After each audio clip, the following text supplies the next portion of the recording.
What's going on, everybody? I hope you guys are having a good day. I'm gonna let you guys come into the chat.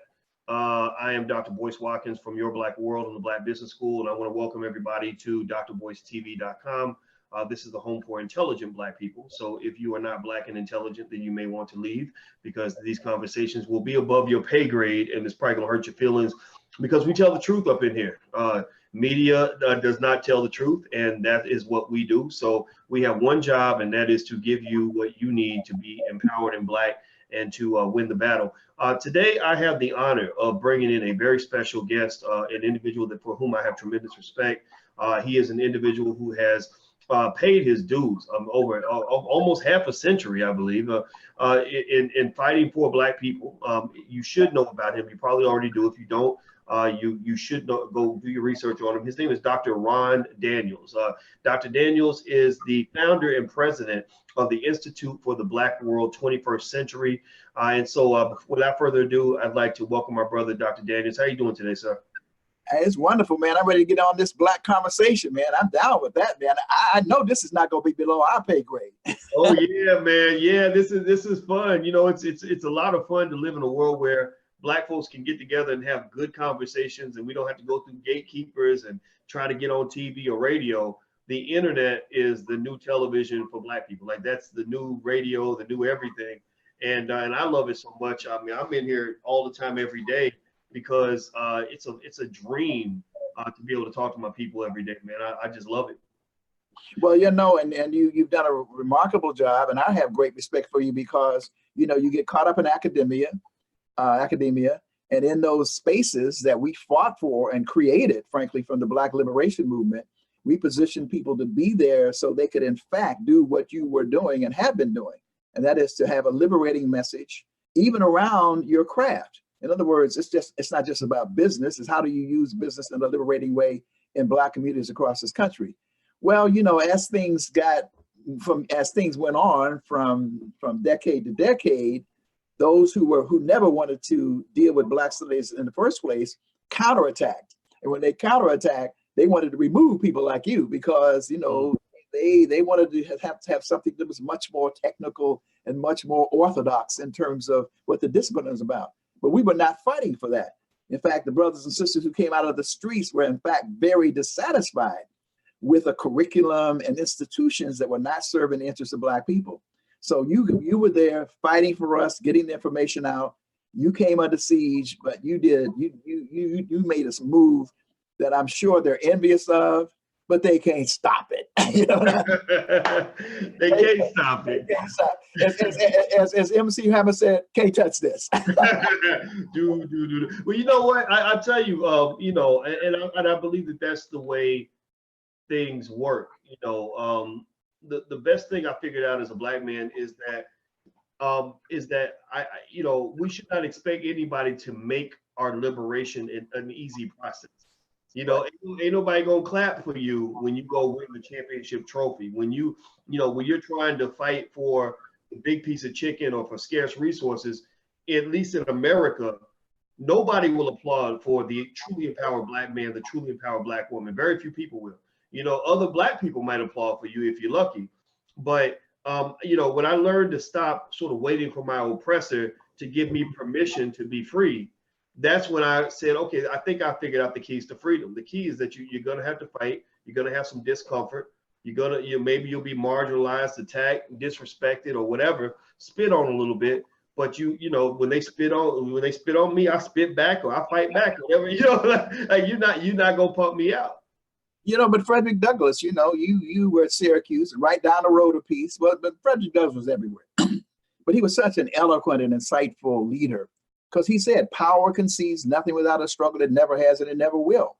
You know, and he said, this is what it's going to be like. You know, and if you don't want the crops, then don't mess around and bust up the soil. If you don't want you know, the lightning, you know, the rain, then you got to deal with the thunder and the lightning. So, and we have to understand that as Black people. You know what I mean? It is a protracted struggle, and it is a struggle, however, that holds victory at the end. But that victory may not be in my lifetime. I mean, you know, Harriet Tubman, as he said before, I could have freed a whole lot more if they had just known they were slaves. mean, Harriet Tubman was not only, she was liberating Black people for that moment, but she also knew she was setting up and tracing a trail for the future. And frankly, that's what inspires me and keeps me moving, is that, and then Martin Luther King, you know, that's the speech the night before he died. You know, he looked at the mountaintop, he said, hey, I've seen the promised land. He said, I may not get there with you, but my people will get there. And that's what it seems to me is our obligation as, you know, as scholars and activists. And that's what makes us scholar activists, by the way. It's the action-oriented intellectual that understands and sees what's going on, but then interprets and takes what we know, that knowledge, and takes it back to the masses of our people for feedback and then for implementation.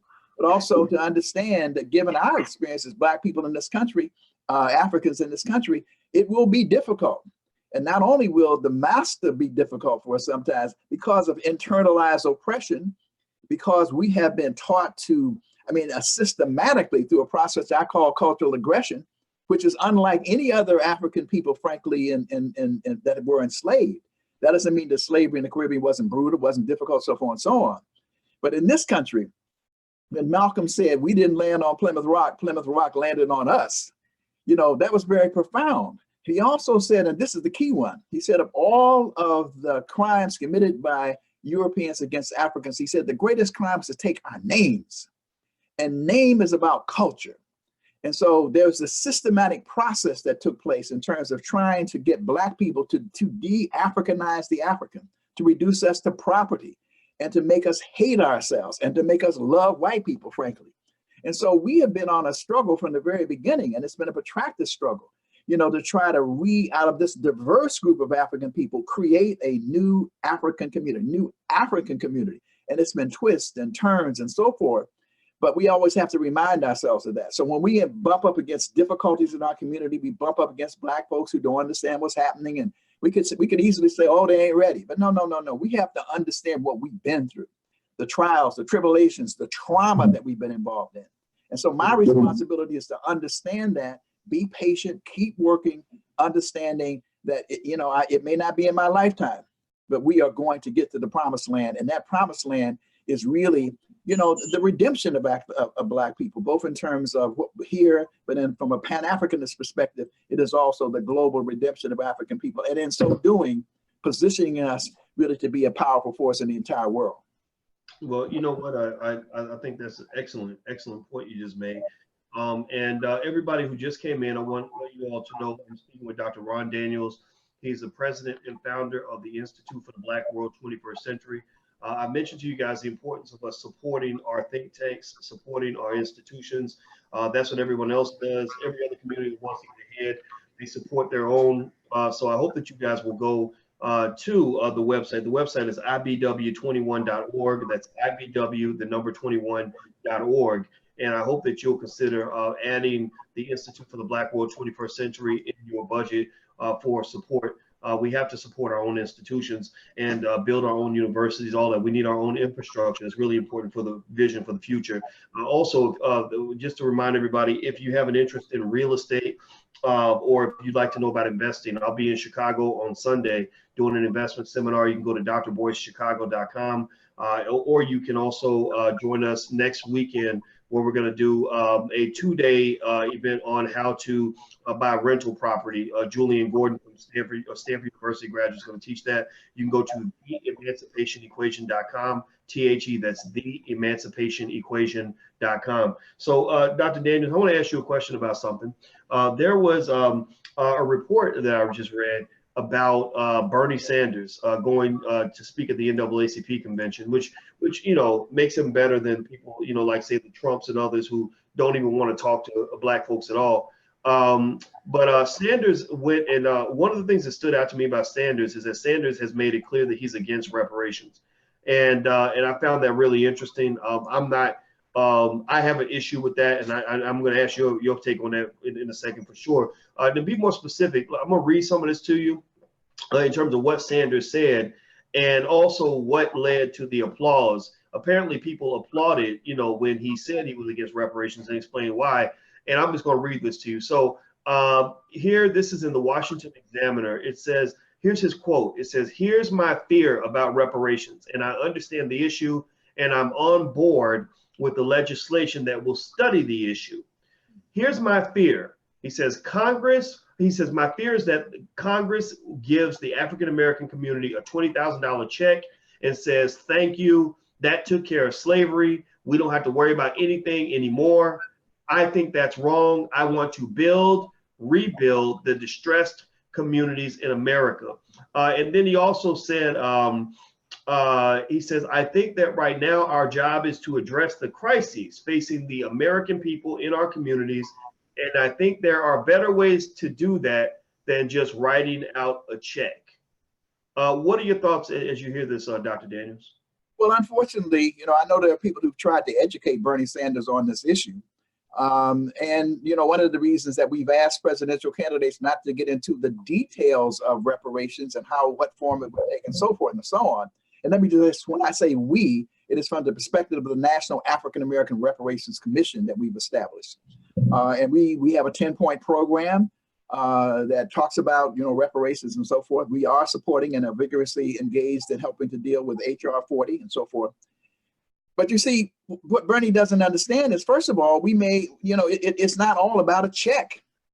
So we're talking about the collective repair of the Black community, right?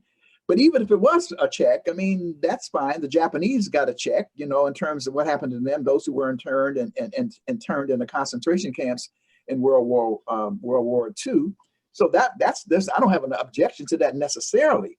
But for him to try to make it either or is problematic and really shows his ignorance, frankly, on the issue. Because most people who are working on this issue are saying, and I think that's why people got the applause, because I think most African Americans are not necessarily interested in just the check. We're interested in how do we heal, let me put that word heal in there, and repair our communities. So when we look at the 10-point program, for example, that we're dealing with in terms of the National African American Reparations Commission, we go through a series of different points there. One is the apology that's needed and forthcoming and so forth. But beyond that, we talk about the whole question of a knowledge program being established. Beyond that, we talk about the right to social and economic development. And in that, we talk about substantial tracts of government land to build things for Black people. The kind of economic work that you're doing that is so urgently and desperately needed in terms of the wealth gap in Black America. Funds for cooperative enterprises and socially entrepreneurial development, resources for health and wellness for Black families. We talk about education for community and economic development and empowerment, helping our HBCUs and others to get up on their feet. So this notion that the only thing that Black people are talking about to reduce it to a check is really disingenuous. And frankly, Bernie needs to stop that. And the advisors around him need to stop that. We appreciate the fact that he has signed off on HR 40. And by the way, what is HR 40? The new HR 40, or the HR 40, which was first introduced by our dear beloved friend, Congressman John Conyers, one of the most progressive members of Congress in the last half century, was to study, the initial version, 1989, was to study whether or not slavery warranted the granting of reparations. It was to study that issue. And then if so, to talk about what the consequences, what the remedies would be. Mm-hmm. Working with the National African American Reparations Commission, particularly within COBRA, the national organization, the National Coalition for Blacks, Reparations for Blacks in America, we helped to rewrite that bill so that it's no longer studying, because we have done enough studies. Study after study after study have shown the wealth gap, the inequality, all those things that quite frankly not only damaged Black people and held us back during the course of enslavement itself, but all of those things that have subsequently through racially exclusionary policies have done so. So this bill is the language is to study a commission to study reparations proposals for African Americans. And so now this commission, when set up, which now has more sponsors than ever before, the last count over 170 people, 107 Democratic co-sponsors of this bill. Now it's about 9 or 10 in the Senate with the version introduced by Cory Booker. That bill is no longer about studying whether we should get reparations. So rather than Bernie talking about that, one of the things that would be looked at with this commission is what form should reparations take? And that commission might say, well, maybe it's a check, maybe not a check. But my sense is, by and large, because we're going to be a part of the commission. I mean, there are going to be people, scholars and activists and people who worked on this who will be blending in with others. My sense is that people will be for the whole notion of how do we do collective repair? How do we help build the entirety of the Black community? And that's the thrust of what we're doing with the National African American Reparations Commission. We talk about creating a reparations trust fund. And so that various things could be deposited in that trust fund. The establishment of a commission, of a board of directors with people who are from across the board in the Black community, who have impeccable reputations and skill and talent, who would make decisions about, do we build a college or a university? Do we build an independent school? Do we build a hospital, or rebuild some of those hospitals and public and health centers that were in Black communities that got destroyed? You see what I'm saying? We're talking about that kind of repair, not necessarily whether or not every individual is going to get a check. All right. Well, everybody who I see some of you are still coming in. I'm speaking with Dr. Ron Daniels. He is the founder and president of the Institute for the Black World 21st Century. His website is ibw21.org, ibw the number 21.org. We're talking about reparations, and also the fact that the NAACP convention, Bernie Sanders gave a speech, and he basically said that he's against reparations because cutting a check won't be enough. Basically, he says that we need to rebuild distressed communities, things like that, that I think most of us agree with. Let you guys say something in the chat. Let us know what your thoughts are about Sanders and about what he said. And also, please hit the thumbs up button. If you haven't hit the thumbs up button, please do that.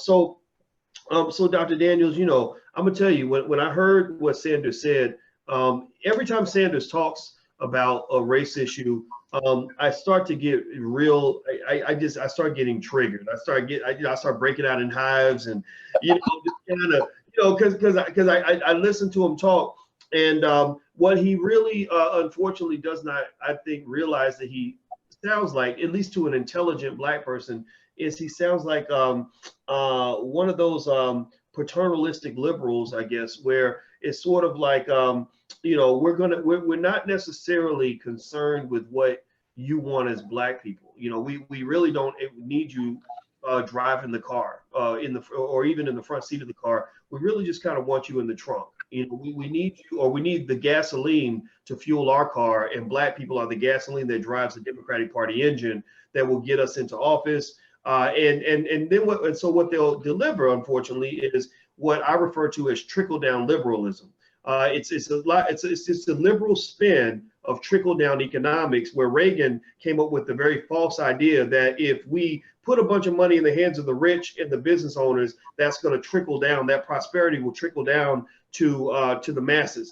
Anybody who thought that was going to work doesn't understand capitalism and how unregulated capitalism works. Unregulated capitalism basically is built on not trickling anything down to anybody if you don't have to, right? You have to be forced to trickle down. It's like when I give money to the oldest child in the house and I say, trickle that money down to your siblings. If we're not there to regulate that trickle, the trickle doesn't happen, right? So trickle down liberalism is to me where liberals, when you say, okay, what is your agenda for the Black community? What do you have for Black folks? We have these specific issues that require specific solutions. What can you do? They'll give us some broad-based plan. They'll say, we want to help, we have this anti-poverty initiative, and Black people will benefit from that too. And I say, okay, I agree, but not every Black person is poor. Not every Black person affected by slavery is in poverty. The majority of Black people are not in poverty, right? Of course, those poverty initiatives are very important, but the majority of Black people are not in poverty based on the statistics. So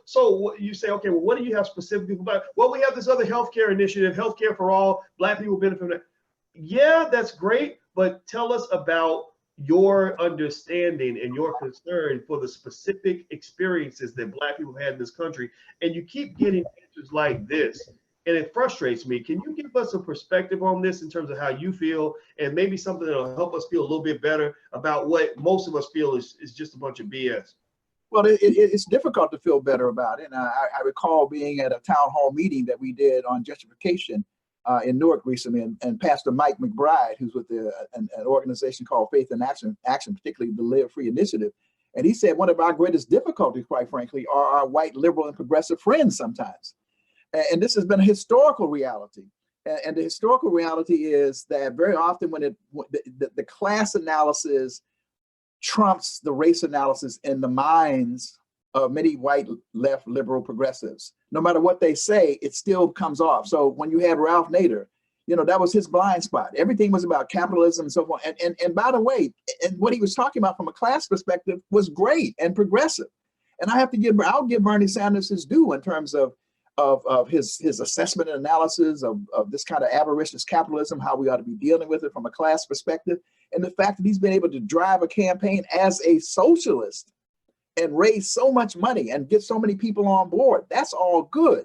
But historically, what we found is when it comes down to talking about the specificity of issues related to Black people, then there's this kind of, well, we don't want to alienate white folks, either spoken or unspoken, because if we do, then, and if we stress it, then we're going to run white people away.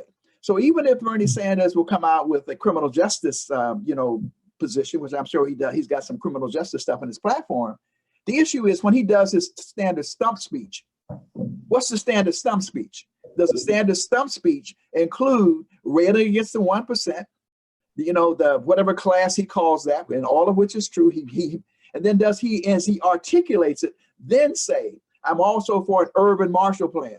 I'm also against gentrification in Black communities, and I want to work with Black leadership to talk about how we specifically design. You see what I'm saying? That's where you find that even if somebody prompts him and so forth, when it comes right down to it, then that is not a part of the standard stump speech. It becomes secondary, tertiary, if at all. And that's where Bernie Sanders needs to be educated. I mean, I have great respect for Bernie Sanders. I followed his career for many, many, many years as I'm a lefty, you know what I mean?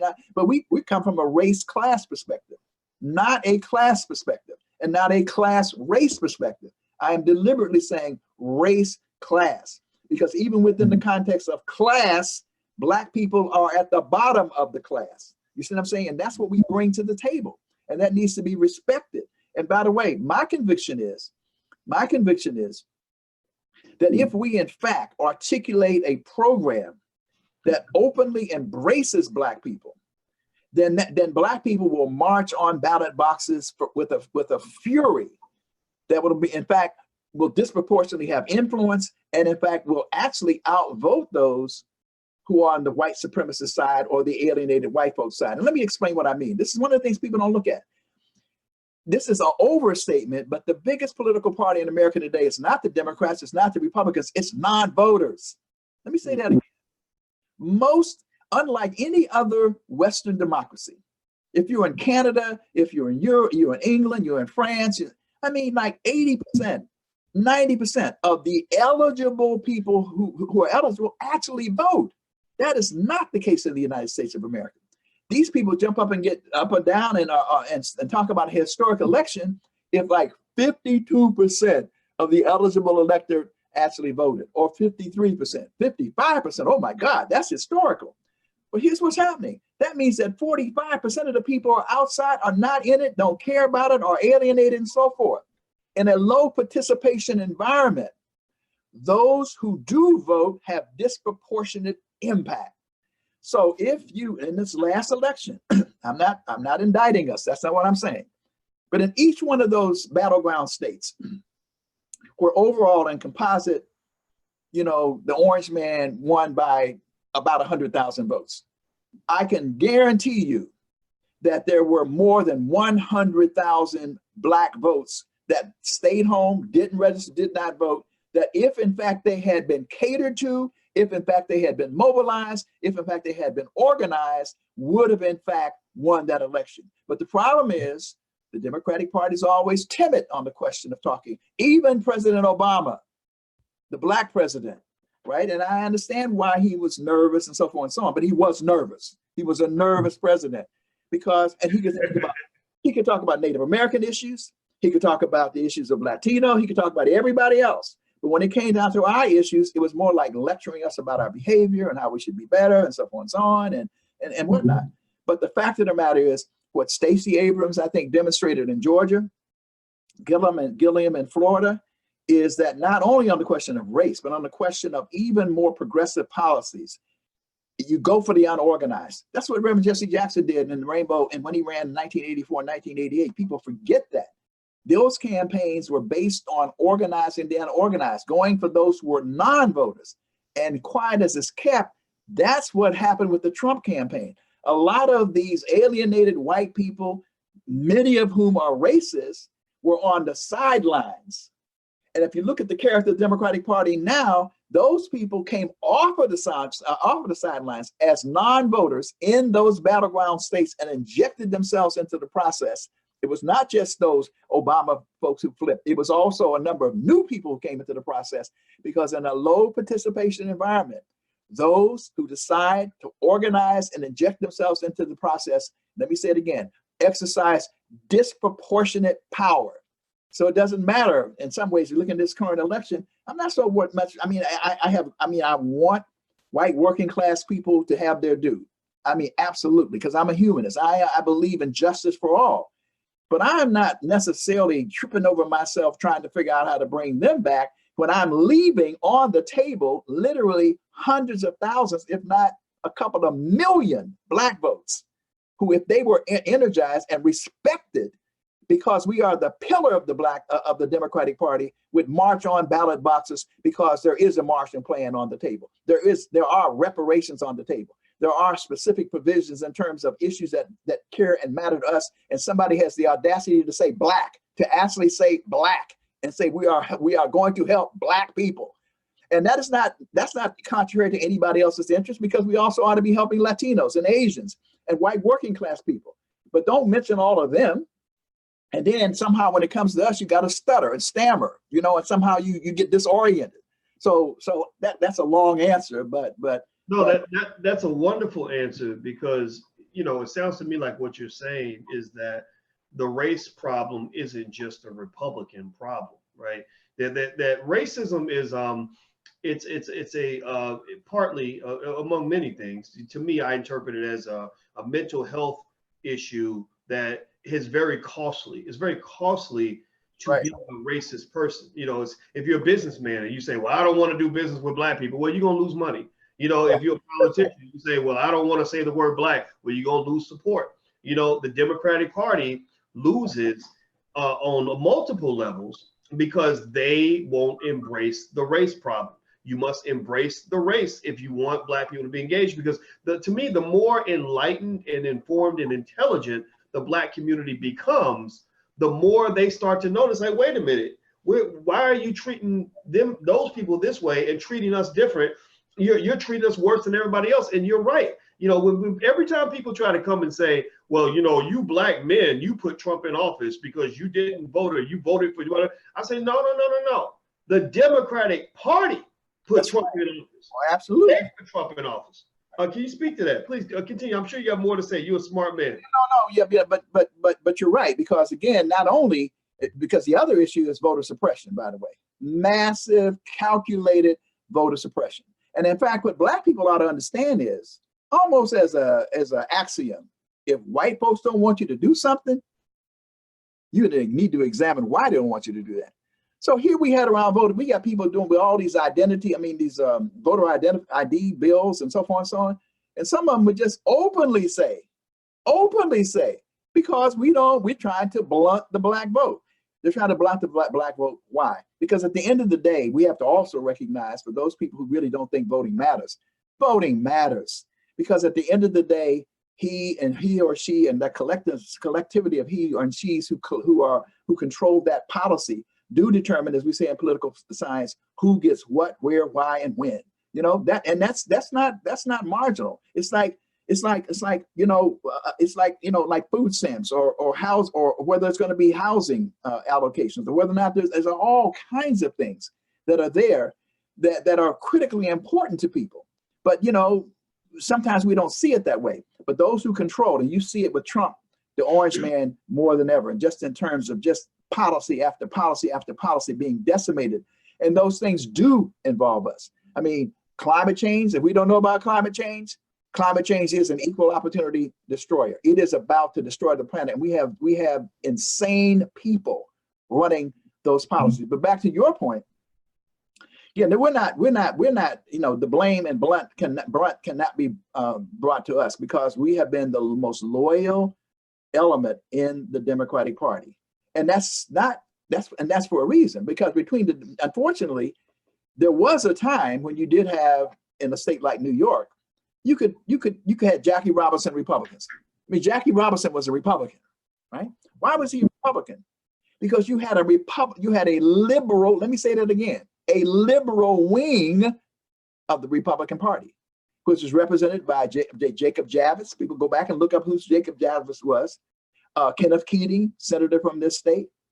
Nelson Rockefeller, who ended up doing some terrible things to mar his record, but he was a liberal, which means on issues like civil rights, social programs, so forth and so on, he was very much for those things.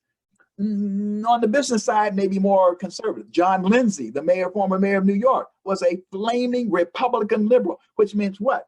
You could, in those days, if the Democrat was a conservative right-wing person, you could vote for the Republican and you could find a moderate liberal Republican. Today, you cannot find them.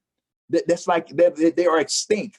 To be a Republican today means, by definition, you are conservative, extreme conservative, or even more radically extreme conservative. I mean, that's so now even people who are conservative like Susan, they're described as liberals and moderates, when really they are and back in the day, we would say these are right-wing Republicans.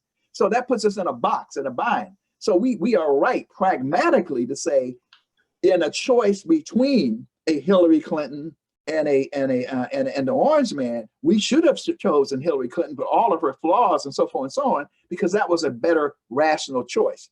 But that was not the best choice. And what we want to do is have the best. And by the way, what that really means is we as Black people have to create our own independent structures. I mean, that's one of the things that I had hoped would happen with the National Rainbow Coalition. Most of my life, I've also articulated the notion of having a third force in American politics. So what we mean by a third force is we have an independent structure that encourages people to get engaged in community organizing, protest, meeting and greeting the people and working where the people are. That's the other thing about American politics. Voting is not democracy. Elections do not equal democracy. Participation equals democracy. And what we have is a system which discourages you really from even voting, because there's no election holidays, all these barriers. If you don't vote, they take it away from you. All this kind of madness goes down. And so they really discourage you. And then once you vote, go home. No. We need a participatory process. Participation equals democracy, not elections. So we need a process that touches people where they are and builds with them and helps them, engage them in the process. So you're not just a politician coming around every time there's an election. You are there working with people in their communities on a day-to-day basis. And then we articulate an agenda. That's why the other things that the elder activists like myself like to be able to do cross-generationally, because I came out of the Gary Convention in 1972. There was the Gary Convention adopted a national Black political agenda. The idea was that Black people all across the country should have Black political assemblies or independent mechanisms by which they measured candidates, Black candidates, white candidates, on the basis of what is the agenda, not your color necessarily, though obviously we're gonna give ourselves a little break, you see what I'm saying, on that issue. But what is the basis of the agenda? No permanent friends, no permanent enemies, a permanent agenda. So in that instance, if there were a socialist candidate, a communist candidate, an independent candidate, Republican candidate, or Democratic candidate, we can decide we will support those candidates based on their agenda. That's the inside-outside strategy. And then in those instances where we don't have candidates that we think are what we think they ought to be, then state by state, we can run our own candidates. Now, there's a group out there called the Working Families Party. A brother named Maurice Mitchell is heading that up. It's really kind of what the rainbow should have become, because it is kind of a third force. And it has the ability, in New York, you can vote for the Working Families Party. In some other states, you can do likewise. They're trying to get ballot access. We need that kind of flexibility, because when we have that kind of flexibility, we will begin to discipline and punish those who are not moving our agenda in the way that they should. All right, everybody who's in here, I'm speaking with Dr. Ron Daniels. Excuse me, guys, I'm choking a little bit. Dr. Ron Daniels is the founder and president of the Institute for the Black World 21st Century. His website is ibw21.org. That's ibw21.org. Also, everybody who's watching, please make sure you subscribe. Hit the thumbs up button. If you haven't hit the thumbs up button, please take a second, hit the thumbs up button. Also, a reminder, I'll be in Chicago this week, this Sunday. So if you want to come out, go to drboycechicago.com. Also, we'll be in Los Angeles in August. You can go to drboycelosangeles.com to learn more. Dr. Daniels, I want to ask you about this. One of the things that's been brought up on the channel, Dr. Claude Anderson brought it up as well, and I'd love to get your take on it too. There's this issue that a lot of African Americans don't know about, and Bernie Sanders, people like that don't bring it up, but I think that they should.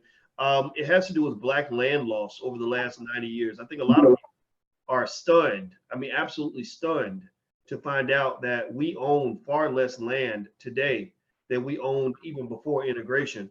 And integration was considered to be this great social marvel, where we supposedly got all these benefits, but I think a lot of people are having a hard time seeing the benefits of that. If we owned more land 100 years ago than we own today, and not just a little bit more, like 10 to 15 times more.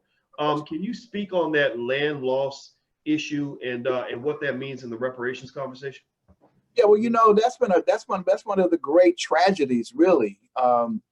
During the course of my lifetime, I had the privilege of working with groups like the Emergency Land Fund in the South, Southern Cooperative Development Fund under the late great visionary Father A.J. McKnight. Also, the Federation of Southern Farm Cooperatives that still exist. And even now, some of the younger organizers are coming up with similar kinds of formulations. And I can remember vividly the Emergency Land Fund driving it home, talking about how much land we once had, because after the Civil War and Reconstruction, Black folks, we are an ingenious people. We found various ways to accumulate land. Now, the tragedy is, and this is why reparations is also due, it's not just what happened with enslavement, it's what happened after enslavement. When in fact, and Claude Anderson points this out, we couldn't benefit from the Homestead Act and various other things that white folks could benefit from and therefore accumulate property. But nonetheless, we accumulated substantial tracts of property, even as many of our people were condemned actually to being and going back to the same plantations as sharecroppers and agricultural, as tenant farmers and agricultural workers. But we were tricked. And so what happened was there were always ways in which, and in some instances, people got so fed up, maybe because of the boll weevil infestations and then the terror in the South. Sometimes people would just walk away from the land. But and then therefore when it got advertised and so people would sneak in and take it over. But also there were always insidious kinds of schemes to trick Black people from losing their land. And then what we found out was the agricultural extension agent, was not giving us the same kind of advice, same kind of technical assistance that he was giving to white farmers. So while we're struggling and making something out of nothing, which is what you say, making lemonade out of lemons, as we've always have, making something out of nothing, as our mothers and fathers used to tell us, then, we were being discriminated. We were being excluded from those kinds of programs. And in fact, as you are aware, there have been a couple of lawsuits against the Department of Agriculture around that, which there have been some reparations granted, not enough, but some. But this is a huge issue because we've had tremendous amount of land loss because of these discriminatory and exclusionary policies and those things that we were never included in the first place, like FHA after the war. We didn't get those benefits. We were consciously and systematically redlined and excluded from those programs. And then, as you well know, come 2207 or whatever it was, the crash on Wall Street wiped out, even as we struggled and got up, and that house that has that equity in it wiped Black people out again, set us back, enormously in terms of our that asset that is so precious in this capitalist society in terms of having resources to build on. So, here we are with Black mayors, athletes, artists, entertainers all over the place.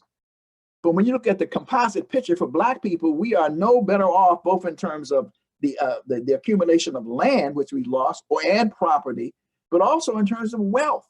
And wealth is really, your combined assets. It ain't what your income is. It ain't. Even there's a gap even today between Blacks and whites that we've never ever, even as you may be making more, we're still lagging behind where white folks are on that equation.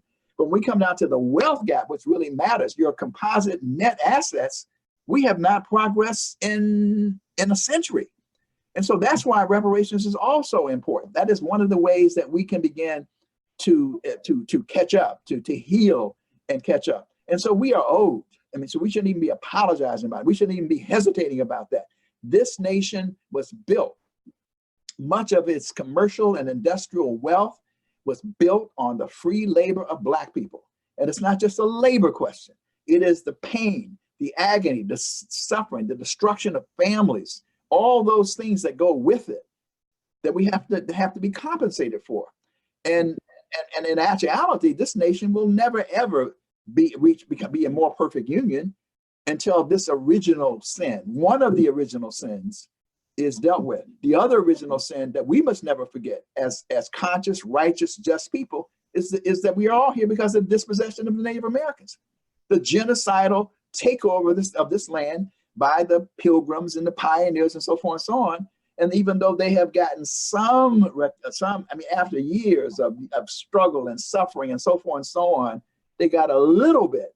The Native Americans have never ever been made whole as well. So we must always be conscious of that. So when they're raising their issues about the need to get more assistance and help and so forth and so on, we should be with that because we are here because of them. We're on their land. We came here 400 years ago, you know, and this is the 400th anniversary of the first enslaved indentured servants coming to this country, right? And after that, when you look at it, the free labor, that free labor helped to fuel, and you're an economist, you know about the acceleration principle, the multiplier effect and the acceleration principle. And it doesn't really matter in that regard whether you were a white capitalist or not. Talk about trickle down, you benefited from that. So even if you were in New England, you know what I mean, and you were working in the textile industry, there would not have been a textile industry had not been for the triangular trade, which was in fact, taking, a rum over to Africa, trinkets and other kind of stuff, enslaving Africans, coming to the Caribbean, shifting and dumping on and then trading those slaves, and then getting that molasses that would come up to the New England, and then that became the basis for the whiskey distillery industry from which the Kennedys got their fortunes. And because there was so much of that traffic going on, you had to do what? It had a multiplier effect. You had to build more ships, and if you're building ships, that's nails, that's timber, that's textiles, and that's how it works. So if you got a job, you didn't have to be on a slave trafficker. You got a job because of the slave trade. And that's one of the things I thought was beautiful about the hearing that we had that was convened with Congressman Sheila Jackson Lee being our major proponent on HR 40. There's a young woman who's it's just called Traces of the Trade. I'm blanking on her name now, but she was so eloquent because her family was one of the major, was deeply involved in it. And she said very quietly to white people, you benefited. You may not think so. You can say that your ancestors came here and such and such and such and such and got a job. She said, you must understand you got a job because the free labor of Black people created that job. And that's the point that we have to get through in terms of the education of even white folks. But we as Black people have to understand that too. So we're not sort of saying, well, I don't know, and hesitating and stammering. We don't need to do that because in fact, our free labor helped build this country. And that 40 acres and a mule, had we gotten that 40 acres and a mule, by the way, that was the correct thing to do. I mean, General Sherman, had actually allocated from South Carolina to Florida. He had actually set aside 40 acres and a mule for those soldiers and formerly enslaved Africans and so forth. That endowment was the correct move. Actually came before the Congress of the United States and was eventually vetoed by Andrew Johnson, which says that they understood what it meant to give people an endowment in this country. But that endowment was wiped out, and we still have been trying to get that 40 acres and a mule ever since. So it's not, again, the individual check so much, but in composite, the billions and trillions of dollars, and you can never put a dollar amount on the suffering of Black people about it. You could never, ever do that anyway. But there's a difference.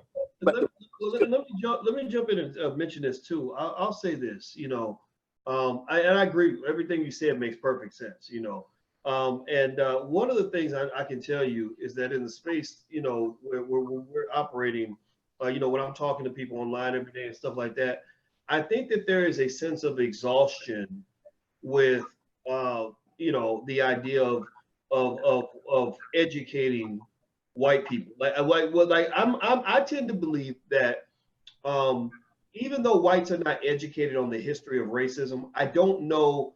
Uh, I don't believe that they don't know what they're doing as a collective. I would not be convinced that they are not aware. Like Bernie Sanders being educated. He's 80 something years old. He's an old dog. What new tricks is he really gonna learn? Not that not that he's too old to be president, but he's not 25. He's not a 19-year-old, right? I think he knows what he's saying. He knows what he's doing, and I think that the interesting thing is, when we talk about, educating whites, which I think can add value, don't get me wrong, I'm not saying they can't work. Or when you talk about the hearings, hearings add value on some level. I think that people are not clear on exactly what comes from a hearing. Like, for example, they had the hearing over Facebook and Zuckerberg, and nothing really happened. It was just a hearing. Like, okay, we're gonna let you get it all out, and then we're gonna move on and do business as usual. And then also even the study. HR 40, I think some of the skepticism I've seen of HR 40 is the only thing that needs to be studied is not the stuff that they're studying, like, oh, did slavery, how did slavery impact society, whatever. No, what should be studied is how much did y'all steal and how y'all gonna pay that back.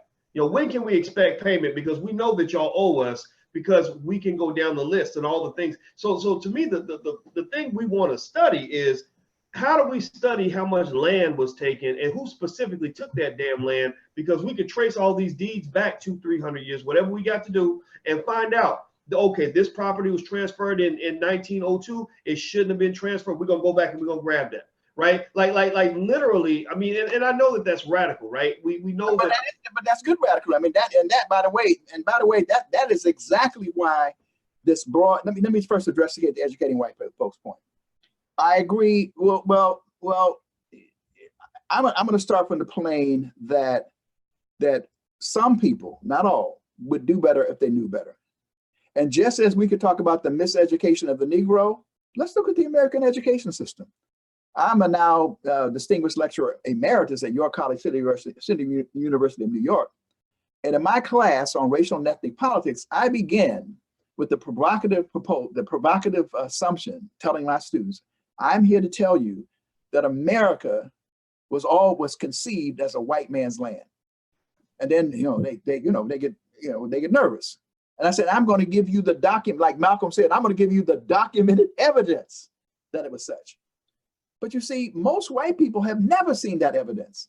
They've all gotten this glorified, George Washington and the chopping of the cherry, all this madness, all this. We all went through this kind of sanitized history that went down, that left us out. But for white people, they've never had real history either. They're not reading Howard Zinn's The People's History of that is not the required text. Because if they read Howard Zinn's, The People's History of America, of the United States, was the required text, some of them, not all of them, would have a different perspective. So now I think it's worthwhile to educate folks. And let me tell you what's happening. There is the greatest surge in interest in reparations that I have seen in my lifetime right now at this moment. Not just by Black people, because I mean, in a weird kind of way, white folks is interested in it. Unfortunately, Black folks become interested in it too. And I'm telling you now, I'm going into cafeterias and restaurants, and I'm hearing average, ordinary Black people talking about HR 40. Black people at a level I've never heard before. The American Civil Liberties Union is a liberal organization, but they're a white organization. The American Civil Liberties Union just recently came out and they have fully endorsed the concept of reparations, and they're supporting HR 40. And they're committed to educating their millions of constituencies around that. The Fellowship of Reconciliation, which is a predominantly white organization, getting ready to have a grassroots conference on reparations out in Ferguson coming up in just next week. There are churches coming out, faith leaders. And some of that is because of the scholarship that's been coming down. White scholars, Black scholars, people have been reading that. And you got people like David Brooks, the conservative, but conservative in the more traditional lane, not these rabid, whatever. He's saying the same thing. He said, look, the more and more I study this, the more and more I talk to Black people, the more and more I become convinced that reparations is worth considering. So I'm saying there are now more white people than ever before, who are embracing this idea. We have with the the National African American Reparations National African American Reparations Commission, NARC. There is a young white progressive, anti-racist progressive, who is now preparing to launch a program, a fundraising program, to encourage white people to pay reparations now. And by that, they mean they're looking at the 10-point program of the National African American Reparations Commission, and they want to raise money to implement a project associated with that. And the reception has been good. So I don't think that the vast majority of white people will come on board, but we don't need the vast majority of white people. Just in the political arena, it's the same thing. If we're really looking at, quite frankly, the political process in this country, if Black folks are the base and Latinos are on board and Asians are on board, we only need a small, that's the reverse rainbow. We only need a small percentage of white people to be on board, because a lot of white people are not going to vote, are not going to be in the process. So in that sense, we could also, sort of dominate. So I just wanted to lay that out there, because I mean, this is, every day, if you just, and by the way, let me just say to people, when you go to the IBW website, please go to the Reparations Resource Center. We have the most extensive online reparations resource center of anywhere in the world. And by the way, one of the things that's also driving this is the 15 nations in the Caribbean, all 15 of them, moderate, conservative, radical.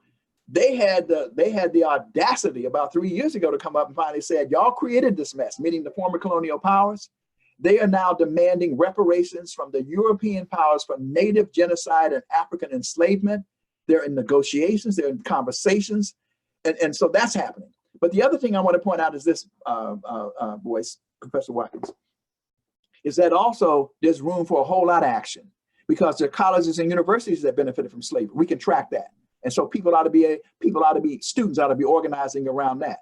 Every community, like I was in Memphis recently, and they talking about the power structure in Memphis is the power structure that derives its wealth from slavery. That people in Memphis should be organizing around that, putting pressure on them to say, no, you must pay, you must deal with it. You not only must apologize, but you must also, out of your wealth and your resources, you must pay. Beto O'Rourke in Florida just came forward and said, my family was involved. And so he's trying to figure out what he can do about it. Mitchell McConnell's family was involved too, but he ain't talking about doing nothing. That's the difference between a Beto O'Rourke who's saying, I see something, I got to figure out how to do some repair. So this is a very, very interesting moment. The other thing that's happening is, in an odd kind of way, the virulent, and it's a good thing because it's out in the open, but it's also dangerous because of what's happening with it. That racism that had been driven underground. Because Reverend Jesse Lewis Jackson, he's an elder statesman now. He's one of the most incredible, one of the most brilliant leaders of our time, an authentic genius. He takes complicated ideas and make them, simple. He said, it ain't just about the people in the white sheets, meaning the Ku Klux Klan. He says it's about those who are in the blue suits, meaning those who were in corporations, and those in the black and also in the halls of Congress, and also those in the black robes. In other words, what he's saying is there's some people who have the same views as the Ku Klux Klan, but they keep them underneath. It is manifested in policy considerations that are not talked about in terms of race, but they have a disparate impact and a discriminatory effect, and they get away with it. But what's happening now is the orange man just broke that stuff wide open. The pus is out there. It's out there for everybody to see. Now it's dangerous because they're attacking people, but at least we now see what the deal is. And there's some people who are looking at it, who are white people, and saying, nah, this is ugly. This is not, we cannot tolerate this as a nation. We have to therefore find ways of addressing white supremacy and being aware that they are a part of the problem and who are willing to address it. So I will, even as a strategy, I will address that segment of the white community, but I'm not going to spend the majority of my time educating white folks. Now, I'll tell you that. And that's not going to be the majority of my time, but I do see a need. I see a value. Well, what I like about your perspective, Dr. Daniels, is that you help broaden my point of view. I don't trust white people that much. I just don't. Even liberal white folks, the people I fought with at Syracuse University were mostly liberal white people. It wasn't. The conservatives actually understood me better. Right. they know that I'm a self-motivated person. I'm not, I was raised in a household that had conservative values, even though we didn't identify as Republican or Democrat. We just believed, that ain't nobody gonna give you nothing in this world. You're gonna have to go fight for it, and that was it. So I identified, and I don't think the liberals have, or excuse me, the conservatives have a monopoly on personal responsibility. I think anybody with common sense gets that. I think Black people got that before integration. We got that. That's why we had wealth, we had land, we had schools, we had businesses, because people said, get out there, boy, and work hard for it, and that's how you're going to get it, right? And now I think that the challenge is that, and again, that's why I like to listen to yourself, because I try to avoid becoming so cynical about the system that I can't hear anything that's being said over there. Like what you're saying, I'm sitting there, I'm listening. And I'm kind of shifting in my chair a little bit, like man, I don't, educating these white folks, like really, but to your point though, let's be honest, and everybody in the chat, tell me if you see this. Every now and then there are people who are not Black who surprise me. Maybe there've been times where I've been surprised where I've seen somebody or a group of people that has shown true decency in this whole conversation about race. In fact, I've actually run across a few white folks who are more committed to the racial inequality issue than a lot of Black people I know. We got some dangerous Black people out here. Some, like some of these rappers, they want to just really obliterate the whole community, destroy our youth. So I agree with you. I don't think decency runs across racial lines. And it seems to me that what is most critical, and I'll let you get the last word today, because I've enjoyed everything you said.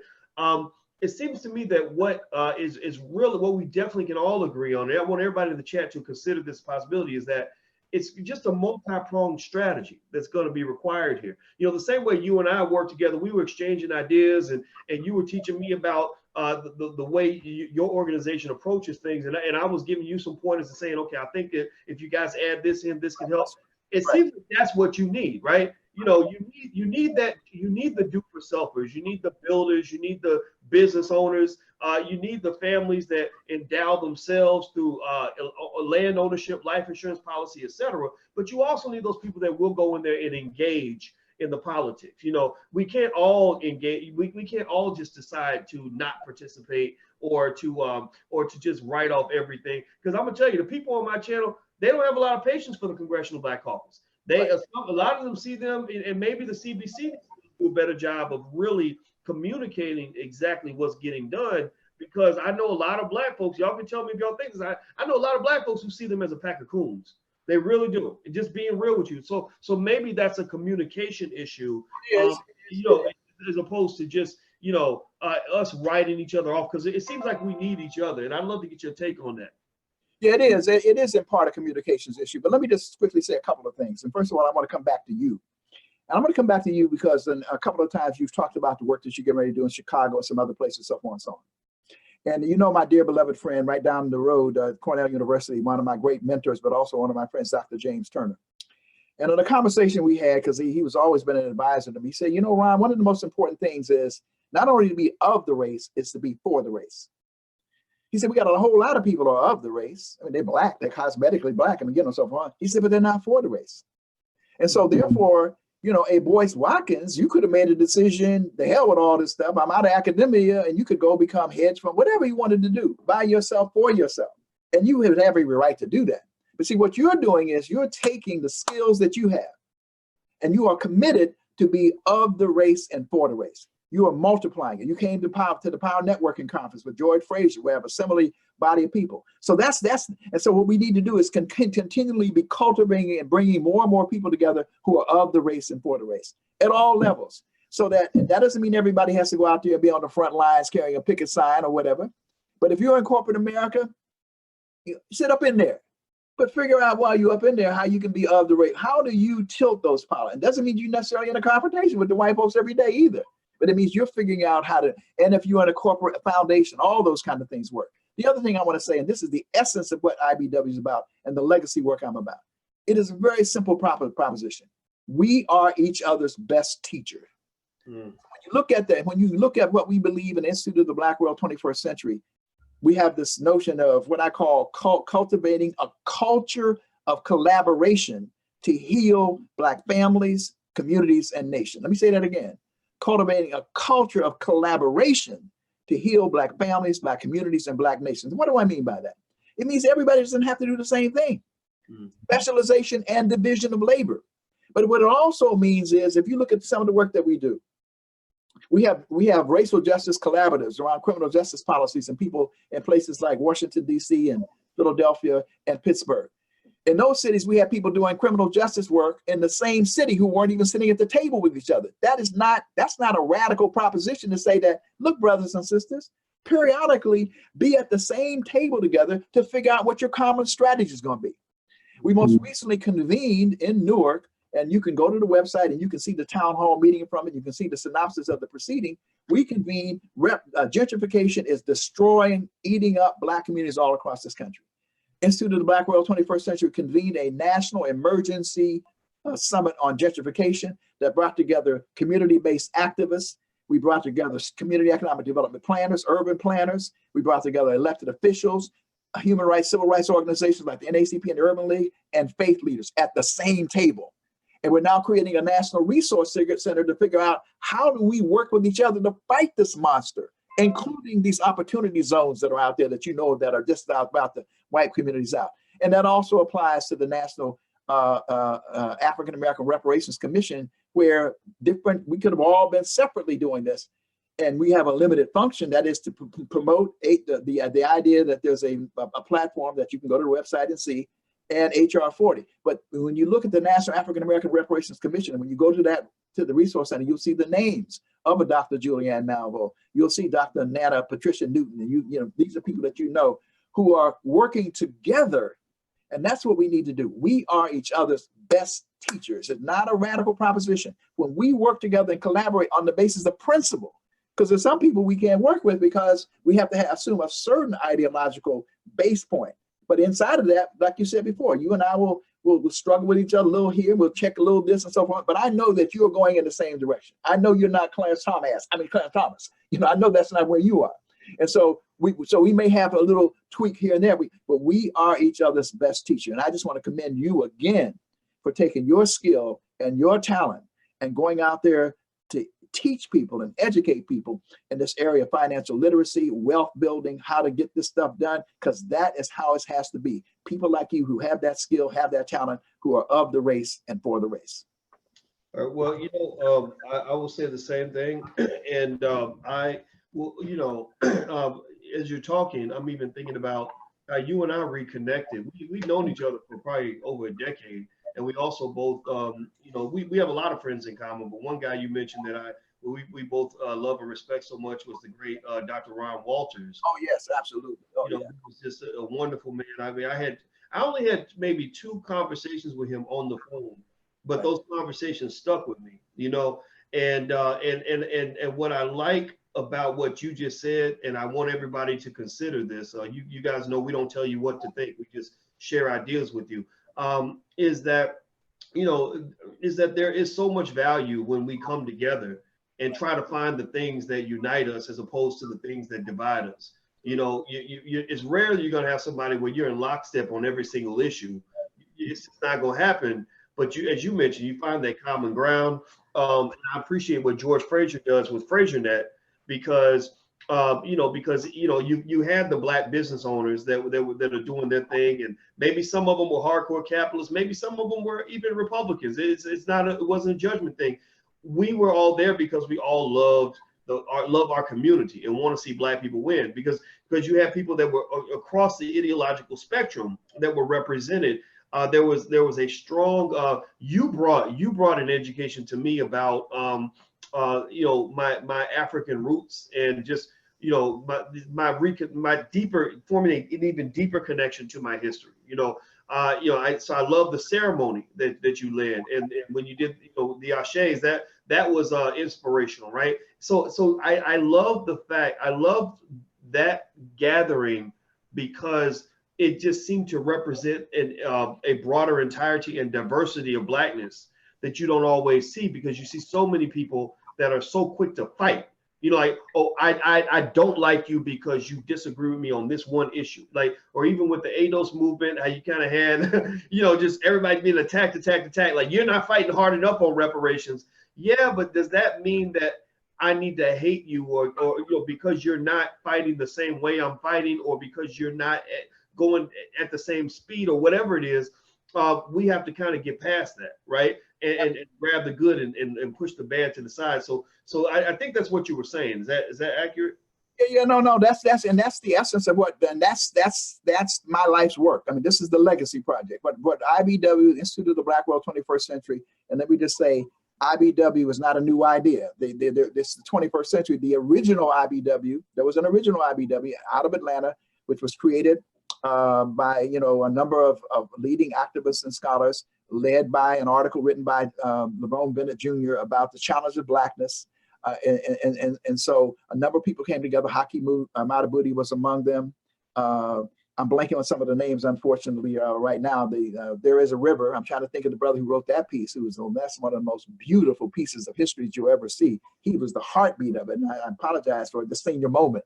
But the point is, we decided, they put it to bed after the rebellion in 1968 and some other things not getting funded. They put it to bed. We thought that the idea of the IBW was a good idea. We wanted to resurrect it and then create one that had a more action-oriented basis of it. But the essence of it is this idea of collaboration, you know, of pulling together like-minded people who may have some differences, but at least learning from each other. You know, and so you'll know that, because the other thing is, and I sometimes get criticized because I'm a nationalist and a Pan-Africanist and all that good stuff, but I don't want to have an incestuous conversation with myself. You see what I'm saying? If I'm only talking to nationalists and Pan-Africanists, I don't see that as a success. I have to convert more people. So I don't really carry that on my sleeve either. I don't just go around, because one of the things we have, and I say this phrase, is that sometimes we have people OD on ideology. We talk about ideology so much and keep pumping it out there. Some people get like terrified. So I'd like to live it. I'd like to have the values exude what it is that we're trying to do.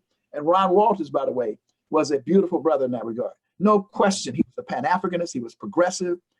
He was a nationalist. He was an academician. And he is sorely missed because he was one of the chief advisors to the Congressional Black Caucus. The Congressional Black Caucus does a lot of good, actually. They don't publicize it enough. But one of the things that Ron Walters did was he was always there. They trusted him. He could call them into a room and call them to account and say, y'all need to be doing A, B, C. And we missed that because the caucus is drifting a little bit now in a way that was not there when Ron Walters was there. But the bottom line still is that, you know, when we build different things, and like we have a State of the Black World Conference.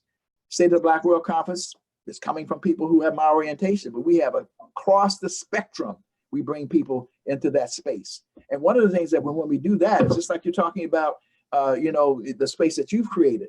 It's a Black space. It's a loving space. It's a caring space. We need those spaces to ourselves, absent and separate and apart from, you know, the hostility and white supremacy and the stress of all that, just to be with each other, embrace each other, sisters and brothers. And I say brothers too, because sometimes, you know, brothers can be a little difficult. I mean, we need to embrace each other. You know what I mean? We need to embrace each other and have those conversations and figure out. And here's the other thing I say is critical.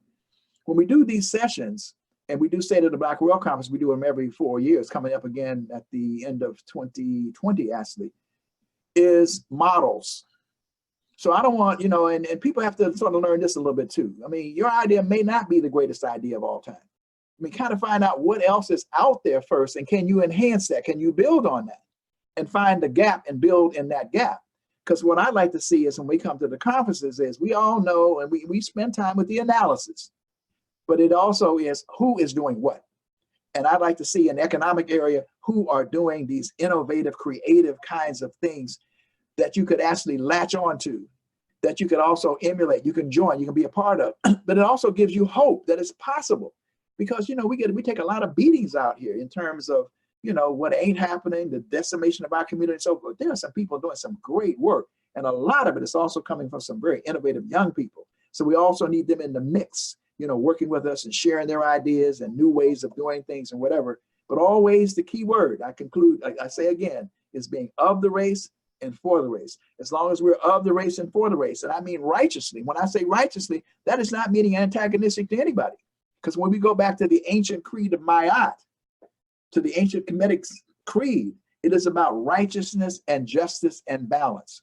And when you see Black people at our best, we are always talking about righteousness and justice and morality and ethics. And that becomes important because, quite frankly, one of the biggest contradictions we have today in this country and throughout the world is we have Black people who are unethical, Black people who are corrupt, Black people. If you look at the African continent, it is, Du Bois said, the richest continent on the face of the earth. And yet a white man is the imperialism and all that neocolonialism has been a problem. But you also got some Negroes over there stealing a hell of a lot of wealth, you know, who are depositing hundreds of millions of dollars in Swift bank accounts. And it's like Dr. Betty Shabazz once said to me, she said, Ron, that's Malcolm X's beautiful wife and partner. She said, we may be oppressed, but we do not have to cooperate with our oppressors. We got a whole lot of Negroes who are cooperating with their oppressors, taking wealth that Black people should be having in places like Nigeria and all over. I mean, I don't want to sing out anyone, all across the continent. There's enough wealth in Africa that no Black person on the African continent should be in abject poverty. And all of us should be uplifted as Africa as a global base of Black power, which means you got to have people who are of the race and for the race and who are determined to use the resources that we have as a way to help uplift the race. And when we do that, then the whole world bows at our feet, not because we have military power, but because of the ethics, the morality, because of the absolute beauty of the construct of our communities that we're putting forth. That's what I strive for, you know, and that's what I live for, because I think that's what our ancestors wanted us to do. Well, you know, I agree with you 100%. And what I'm going to do is, at your convenience, you know, I'd love to have you back to talk about specifically about Africa. I know that there is a lot of interest amongst, you know, the viewers on how to reconnect to the continent, how, you know, maybe how to do business there. Just thoughts about, you know, ways to kind of find who we are, you know, in Africa. I think that that's a whole long discussion we could have about that. And I know that you are one of the world's premier experts on that topic as well, and you've educated the heck out of me. So just so you guys know, I will have Dr. Daniels back. And until we all meet again, I hope you guys will take a second and give Dr. Daniels a digital round of applause. Just a quick thank you for him joining the chat. Also, let me give you guys his institute. It's the Institute for the Black World 21st Century. He's the founder and president. It's an excellent think tank for Black people. It is a place that we should support. I hope that you'll go there. The website is ibw21.org. That's ibw21.org. Somebody please type that in so others can see it. ibw21.org. They have lots of resources there for you. They have a conference. They have all different kinds of things. I mean, you have your own universities and institutes and think tanks and things like that out here. We've got to support your own stuff. You know, when the Notre Dame Cathedral burned down, white folks raised $1 billion in 48 hours. Well, Black people should be able to at least raise $1 million in 48 hours for the institutes that we care about. So you must support your own. Also, just as a quick reminder to everybody, in case you're wondering, I'll be in Chicago Sunday doing the investment seminar. You can go to drboycechicago.com to find out more. Next month in Los Angeles, we'll be doing some things out there. drboycelosangeles.com. And last but not least, if you have an interest in learning more about buying rental properties, things like that, we're doing a whole summit next weekend out of the Black Business School that you can join for free. It's called the Emancipation Equation. So if you're interested in signing up, go to theemancipationequation.com, THE, that's theemancipationequation.com. Hit the thumbs up button, hit the share button, hit the subscribe button. Thank you again, Dr. Daniels. I appreciate your time, brother. Absolutely, sir. And I look forward to seeing you again. And everybody have a good day. I'm going to go take me a nap. See y'all soon. All right. Bye-bye, brother.